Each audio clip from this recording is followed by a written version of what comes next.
6:15, this is Sri Lanka Broadcasting Corporation. The news edited by Catherine Pereira and read by Lavani Vijayatunga. First, to take a look at the headlines. President Ranil Wickremesinghe says that the country is moving forward while providing concession to the people.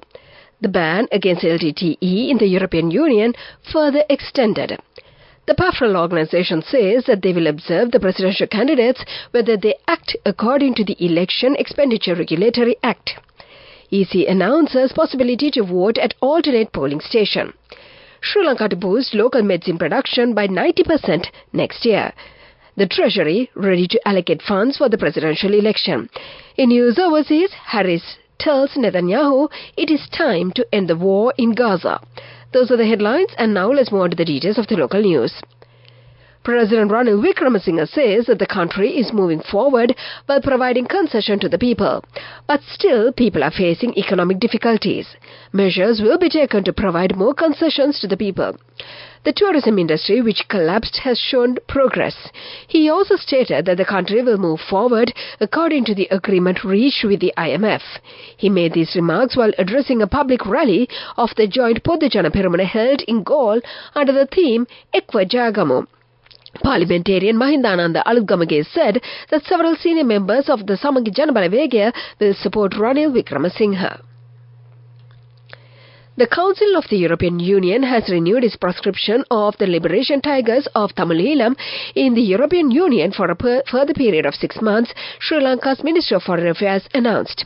The EU yesterday renewed its list of persons, groups and entities set out by the Common Position 2001/931/CFSP with the view of combating terrorism, and the LTT continues to be banned in the EU for a further period of 6 months. The proscribed persons, groups and entities are subject to the freezing of their funds and other financial assets or economic resources in the EU member states, as well as it is prohibited for EU entities to make funds and economic resources available to the proscribed organization, the Foreign Ministry added. The PAFREL organization says that they will observe the presidential candidates whether they act according to the Election Expenditure Regulatory Act. The executive director, Rohana Hettiarajee, said that those who violate the regulations will be challenged in the courts. This is the news from the Sri Lanka Broadcasting Corporation. And we continue with more local news. The Elections Commission announced that the opportunity has been provided for voters to cast their votes at an alternative polling station other than their designated station during the forthcoming presidential election. Publishing an extraordinary Gazette notification in this regard, the Elections Commission has declared that a person who is reasonably fearful that he will not be able to go to and cast the vote at a given polling station may request to be facilitated to vote at another polling station. Minister of Health and Industries Ramesh Pathirana announced a projected 90% increase in local medicine production by next year. This growth follows initiatives by Professor Seneka Bibile to strengthen the industrial sector. Accordingly, Sri Lanka Pharmaceutical Manufacturers Association, producing over 200 types of pharmaceuticals, now holds a 20% market share.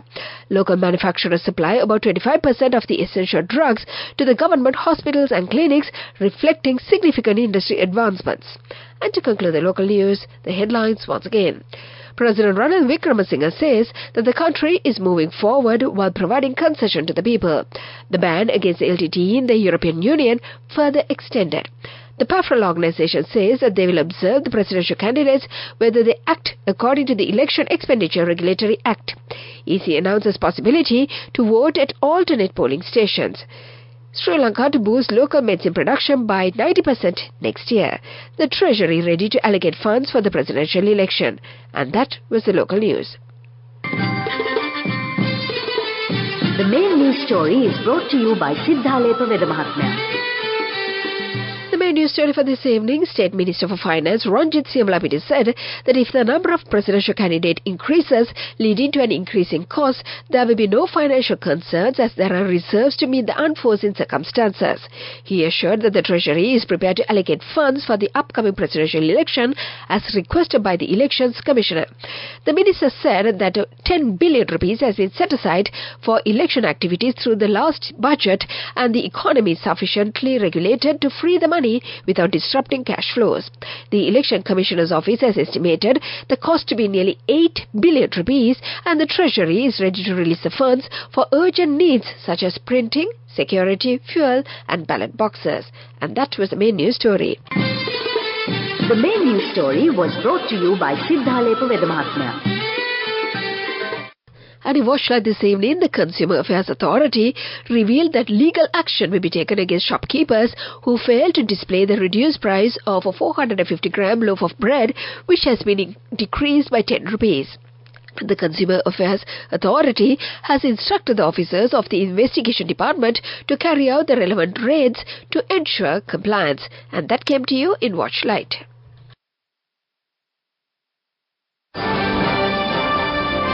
Coming up, World News.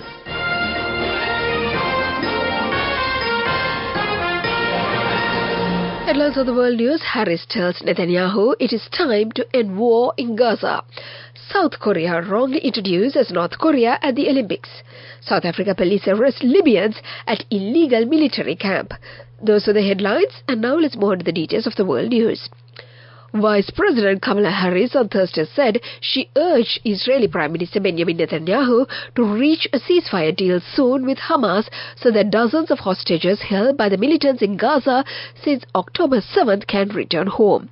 Harris said that she had a frank and constructive conversation with Netanyahu in which she affirmed Israel's right to defend itself but also expressed deep concern about the high death toll in Gaza over the 9 months of war and the dire humanitarian situation there. With all eyes on the likely Democratic presidential nominee, Harris largely reiterated President Joe Biden's long-standing message that it is time to find an end game to the brutal war in Gaza, where more than 39,000 Palestinians have died. Olympic organizers have issued a deep apology after South Korea's athletes were mistakenly introduced as North Korea at the opening ceremony in Paris. As the excited flag-waving team floated down riverside, both French and English announcers introduced them as the Democratic People's Republic of Korea, the official name of North Korea. The same name was then used correctly when North Korea's delegation sailed past. The two Koreas have been divided since the World War II, with tensions between the states further escalating recently. The subtitle which ran across the bottom of the television broadcast showed the correct title, however. 95 Libyans have been arrested on suspicion of receiving training at an illegal military camp in South Africa, police have said. Officers raided the farm in White River, a small town in the northern province of Mpumalanga, yesterday. They said that they found military tents, licensed firearms and other military equipment. Cannabis and cocaine were also found in the camp, the police said. Officers conducted the raid after receiving intelligence on Wednesday. According to the National Police spokesperson, Athelda Mathe, Libyans allegedly misinterpreted themselves on their visa applications by saying they would be training as security guards. That was the world news. Let's move on to development news. A development workshop to enhance the small and medium-scale entrepreneurs was held at the Gampha District Secretariat office. It has been organized by the National Entrepreneur Development Authority under the Ministry of Industry. More than 200 entrepreneurs participated at the workshop. That was the development news, and it is sports news coming up. Moving on with sports news. Sri Lanka Cricket announced that the tickets for the first T20I between Sri Lanka and India have been sold out. Thus, the general public is advised not to arrive at the ground or any other ticket counters to purchase tickets for today's games. According to the SLC, the gates of the Pallekele International Cricket Stadium are open from 4 p.m. today for the spectators. That is the sports news. Business news coming up. Go ekak thiyana youth eකට life එකේ change එකට නියමෙට set වෙන්න as වහගෙන දැකපු ගීත හැබැ කරන්න youth එකට නියමෙට set වෙන friendship එක මෙන්න. The all new NSB Ithru Mithru account, NSB IM, a plan for your dream. Business news sponsored by National Savings Bank, the safest place for your money. Lanka is a globally recognized brand known for its superior and innovative consumer electronic products. Through Flick Network, a wide range of Concast products, including TVs, refrigerators, deep freezers and washing machines, will now be available to consumers across the country. The launch of Flick heralds the beginning of an extensive network of consumers' electronics and appliances showrooms across the country. 2 showrooms of Conca products were opened in Maharagama and Palawatha on Thursday. That is the business news. Economic news follows. Business News, sponsored by National Savings Bank, the safest place for your money. Go එකක් තියන youth එකට life එකේ change එකට නියමෙට set වෙන්න ඇස් වහගෙන දැකපු ගීන හැබැයි කරන්න youth එකට නියමෙට set වෙන friendship එක මෙන්න. The all-new NSB Ithru Mithru account. NSB IM, a plan for your dream. And now in economic news. The Egyptian embassy has organized a 5th I Belong Bazaar, human fraternity bazaar that goes beyond showcasing the vibrant heritage of the provinces of Sri Lanka. It was inaugurated recently at One Gold Face Mall. The embassy's deep commitment to support Sri Lankan craftswomen, small entrepreneurs, persons with special abilities and elders were evident.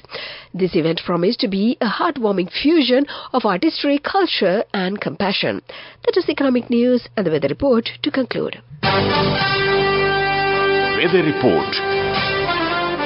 And finally, the weather report. Showers will occur at times in the Sabaragoma province and in the Kandy and Nuwara Eliya districts. Several spells of showers will occur in the western and northwestern provinces and in the Galle and Mathura districts. Strong winds about 55 km per hour can be expected at times over the western slopes of the Central Hills and in the northern, north central and northwestern provinces and in the Trincomalee, Munaragala and Hambantota districts. Fairly strong winds about 40 km per hour can be expected at times elsewhere in the island. And before we conclude this bulletin, let's get back to the headlines once again. President Ranil Wickremesinghe says that the country is moving forward while providing concession to the people. The ban against the LTTE in the European Union further extended. The PAFRAL organization says that they will observe the presidential candidates whether they act according to the Election Expenditure Regulatory Act.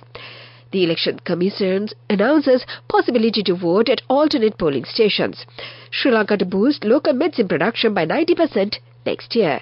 The Treasury ready to allocate funds for the presidential election. And in news overseas, Harris tells Netanyahu it is time to end war in Gaza.